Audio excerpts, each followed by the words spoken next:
কাৰ্বি আংলং জিলাৰ লাংহিন পৰিষদীয় সমষ্টিৰ অন্তৰ্গত এখন ভিতৰুৱা অঞ্চল হিচাপে পৰিচিত পইচা ইণ্টি গাঁৱৰ খেলপথাৰত বিভিন্ন উন্নয়নমূলক আঁচনি ৰূপায়ণৰ বাবে ৰাইজৰ সৈতে মত বিনিময় কৰে কাৰ্বি আংলং জিলা স্বায়ত্তশাসিত পৰিষদৰ মুখ্য কাৰ্যবাহী সদস্য ডক্টৰ তুলিৰাম ৰংহাঙে মুখ্য কাৰ্যবাহী সদস্যগৰাকীয়ে সভাত মাটি পট্টা বিতৰণ কৰাৰ লগতে লাংহিন সমষ্টিৰ 12 কিলোমিটাৰ পথ পকীকৰণৰ ব্যৱস্থা গ্ৰহণৰ কথা উল্লেখ কৰাৰ উপৰিও ৰাইজৰ অভাৱ অভিযোগসমূহ পূৰণ কৰিবৰ চেষ্টা কৰিম বুলি ৰাজহুৱা প্ৰতিশ্ৰুতি প্ৰদান কৰে কাৰ্বি পৰিষদৰ মুখ্য সচিব চিনটাৰী সভাৰ উদ্দেশ্য ব্যাখ্যা কৰা সভাত পৰিষদৰ মুঠ 30টা বিভাগৰ বিষয়ববীয়াসকল উপস্থিত থকা পৰিলক্ষিত হয় সভাত ভাষণ প্ৰদান কৰি হাওৰাঘাটৰ বিধায়ক দৰসিং ৰংহাঙে কয় যে কংগ্ৰেছৰ দিনত ৰাইজৰ বদলিত ৰাইজৰ চৰকাৰ বুলি যি আঁচনি গ্ৰহণ কৰিছিল সেয়া কাৰ্যক্ষেত্ৰত ৰূপায়ণ কৰা দেখা পোৱা নগ'ল কিন্তু তাৰ বিপৰীতে ডক্টৰ তুলিৰাম ৰংহাঙে পৰিষদৰ 30টা বিভাগৰ বিষয়ববীয়াক ৰাইজৰ ওচৰলৈ লৈ আনি ৰাইজৰ অভাৱ অভিযোগসমূহ পূৰণ কৰাৰ বাবে ব্যৱস্থা গ্ৰহণ কৰিছে বুলি কয় সভাত হাওৰাঘাটৰ বিধায়ক দৰসিং ৰংহাং ডিফু সমষ্টিৰ বিধায়ক বিদ্যা সিং ইংলেং প্ৰাক্তন সাংসদ হৰেণ সিং বে কাৰ্যবাহী সদস্যদ্বয় বিলিমোহন খাখলাৰী আৰু লুন সিং টেৰন পৰিষদৰ অধ্যক্ষ ৰাজু টিছ আদি উপস্থিত থাকে ব্যুৰো ৰিপৰ্ট পোহৰ লাইভ 8 ইয়াতো বহুত সমস্যা আছে বিশেষকৈ আমাৰ কাৰ্বি আংলংটো বিশেষ ডেভেলপমেণ্ট কাম লগাটো ৰাস্তা সেই ৰাস্তা আৰু নিৰ্বনুৱা সমস্যা সেই গোটেইখিনি পূৰণ কৰিব হ'লে আমি চৰকাৰৰ লগত আলাপ আলোচনা কৰি আছোঁ কাৰণ এইটো ৰাস্তা আপোনালোকে জানে কাৰ্বি আংলঙৰ তো এৰিয়াটো বহুত ডাঙৰ গোৱাকৈ 3 গুণ ডাঙৰ ছিকিমকৈ 2 গুণ ডাঙৰ আৰু লগতে আমাৰ ত্ৰিপুৰাকৈ অলপ ডাঙৰ গতিকে আমাৰ এৰিয়াটো বহুত ডাঙৰ ৱেষ্ট কাৰ্বি আংলং ইষ্ট কাৰ্বি আংলং তথাপিও যিমান পাৰোঁ আমি কাৰ্বি আংলং অট'নমাছ কাউন্সিলত ৰাইজৰ যিটো মেমৰেণ্ডাম দিছে সেই মেমৰেণ্ডামবিলাকৰ যিমানখিনি আঁচনি আমি আলাপ আলোচনা কৰি পূৰণ কৰিবৰ কাৰণে আমি চেষ্টা কৰিম যিমান পাৰোঁ কাৰ্বি আংলং অট'নমাছ কাউন্সিলৰ পৰা আমি আঁচনিবিলাক গ্ৰহণ কৰিম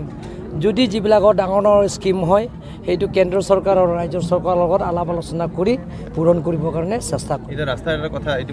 ৰাস্তাটো সেইটো অলৰেডি টেণ্ডাৰ কৰা হৈ গ'ল 12 কিলোমিটাৰ ৰাস্তা লাংহিনৰ পৰা সেই ৰাস্তাটো কণ্ট্ৰেক্টৰো এলটমেণ্ট কৰা হৈছে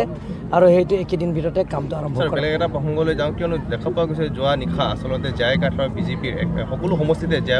তালিকা দাখ কৰিছে এইটো নাজানে এইটো মানুহটোতো আপোনালোকে জানে জায়গাঠাৰটো সদায় তাৰ কথাটো মই একো নকওঁ জায়গাঠাৰ মানুহ তেওঁ আজিলৈকে মই চিনি মই একো নাজানো তেখেত ঠিক আছে ছাৰ এতিয়া ক'ত আছে অৰুণোদয় প্ৰংগতি টাংতে লা গাছে টাংতে dolang sensita la siniltum chief minister ben chingwai se kola ronoro chitangte ange ki pipone jiban bori ponpo kosa la longli pota amen ni dota nanta long thai non bang ke dak sidu erlo na to bala vdc chairman kirontok bipan jeno soba dak sidu erlo sir mut kiman mati pota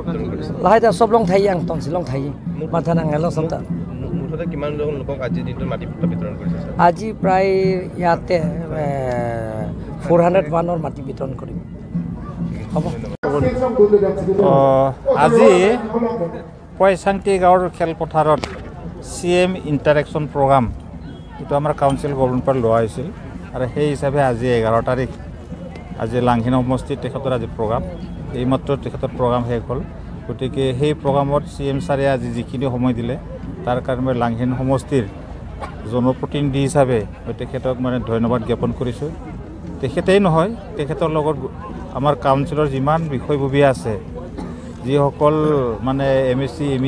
EM আছে সকলোকে মাতি আনি ৰাইজৰ সমস্যা সমাধানৰ স্বাৰ্থত তেখেতে আজি ইয়াত উপস্থিত হৈছে সেইকাৰণে সময় নাথাকিলেও সময় উলিয়াই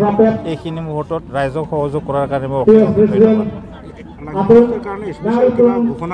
স্পেচিয়েল তেনেকৈ নাই সমস্যা আছে আমাৰ মই আগতে অৱগত কৰিছোঁ যে আমাৰ স্কুলৰ সমস্যা আছে ৰাস্তাৰ সমস্যা আছে ৰাস্তাৰ সমস্যাটো একচুৱেলি কৈ দিলেহি লাংহিনৰ পৰা ঢেন্দাকাৰলৈকে যিটো আমাৰ মেইন ৰাস্তা সেই ৰাস্তাটো টেণ্ডাৰ কল কৰা হয় বুলি কৈ দিলে আজি দেখা পোৱা গৈছে সাহিত্য পৰিষদৰ মুখ্য কাৰ্যবাহী সদস্য কেইবাটাও অনুষ্ঠান আচলতে তেওঁক উদ্বোধন কৰিছে কি কৰিছে প্ৰথমতে হ'ল লাংহিন বজাৰখন আমাৰ মানে এগ্ৰিকালচাৰ ডিপাৰ্টমেণ্টৰ পৰা 2,31 লাখৰ এটা স্কিম আছিলে সেই স্কিমটো আজি উদ্বোধন কৰিছে লাংহিনত তাৰ পাছত আছিলে লাংহিনৰ বড়ো সাহিত্য সভা ভৱন এইটো আছিলে 50 লাখ টকাৰ এইটো কি কয় আনটাইট মেথডটো আহিছিলে গতিকে এই সুযোগতে আমি CM ছাৰৰ সৈতে দুইটা অনুষ্ঠানক আজি উদ্বোধন কৰা হৈছে স্যাৰ আৰু এটা বেলেগ প্ৰসংগলৈ যাওঁ দেখা পোৱা গৈছে লাহিঙৰ ঠিক ওপৰতে আচলতে ডাম্পিং গ্ৰাউণ্ড যি আমি যদি কওঁ ডাম্পিং গ্ৰাউণ্ড এই বিষয়টো আগতে আলোচনা কৰা হৈ আছে আমি মাটি বিচাৰি আছোঁ এইখিনি কাৰণে কাৰণ সেইখিনি এটা যথোপযুক্ত মাটি নহয় ডাম্পিং গ্ৰাউণ্ড কৰিবৰ কাৰণে আৰু তাৰ কাৰণে সুবিধাজনক জেগা বিচাৰি থকা হৈছে এতিয়ালৈকে ঠিক আছে ধন্যবাদ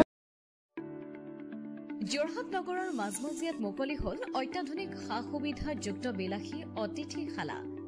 শ্ৰাংগিল্লা হোমষ্টে দৈনন্দিন জীৱনৰ ব্যস্ততাৰ মাজত অকণমান সময় বা এটা ৰাতি এটি শান্তিৰ সেউজীয়া ঘৰুৱা পৰিৱেশত নিজৰ প্ৰিয়জন অথবা পৰিয়ালৰ লগত কটাব বিচাৰিছে নেকি আপুনি তেনেহলে আহক শ্ৰাংগিল্লা হোমষ্টেলৈ শ্ৰাংগিল্লা হোমষ্টে পৰিয়ালৰ পৰা আপোনালৈ আন্তৰিক স্বাগতম হয় এটা অসমীয়া ঘৰুৱা পৰিৱেশৰ লগতে আপোনালোকে ইয়াত লাভ কৰিব শ্ৰাংগিল্লা পৰিয়ালৰ উষ্ম আতিথ্য আৰু অসমীয়া থলুৱা খাদ্য সম্ভাৰ তদুপৰি আমাৰ ইয়াতে আছে আহল বহল আৰামদায়ক অধিক সুবিধাযুক্ত শীততাপ নিয়ন্ত্ৰিত কোঠা 24 ঘণ্টাই বিজুলী সৰবৰাহৰ লগতে জেনেৰেটৰৰ সুবিধা আৰু শক্তিশালী CC কেমেৰাৰ ব্যৱস্থা বিনামূলীয়া ৱাইফাই সুবিধা কাৰ পাৰ্কিঙৰ ব্যৱস্থা ন্যূনতম মূল্যত গাড়ী চালকৰ বাবে কোঠালিৰ ব্যৱস্থা লগতে আপোনাৰ প্ৰমোদৰ বাবে উপলব্ধ এখন মুক্ত টেৰেছ য'ত মুকলি আকাশৰ তলত আহাৰ গ্ৰহণৰ আনন্দ লাভ কৰিব পাৰিব আপুনি আপোনাৰ বাবে এটি সুখবৰ আমি প্ৰথম 20 জন গ্ৰাহকলৈ আগবঢ়াইছো 30% ৰেহাই মূল্যত অত্যাধুনিক কোঠালি 3 জনৰ বাবে উপলব্ধ কোঠা 3000 কিন্তু বৰ্তমানৰ মূল্য 2100 টকা প্ৰতি নিশা 2 জনৰ বাবে উপলব্ধ কোঠা 2500 টকা কিন্তু বৰ্তমানৰ মূল্য 1750 টকা প্ৰতি নিশা তেনেহলে পলম নকৰি এতিয়াই আমাৰ শ্ৰাংগিল্লা হোমষ্টেলৈ আহিব পাৰে আপোনাক স্বাগতম জনোৱা হৈছে আমাৰ পৰিয়ালৰ তৰফৰ পৰা অধিক জানিবৰ বাবে আমাৰ যোগাযোগ নম্বৰত যোগাযোগ কৰক আমাৰ ঠিকনা DCB ৰোড হেমবৰুৱা পথ তৰাজান কাকতি গাঁও যোৰহাট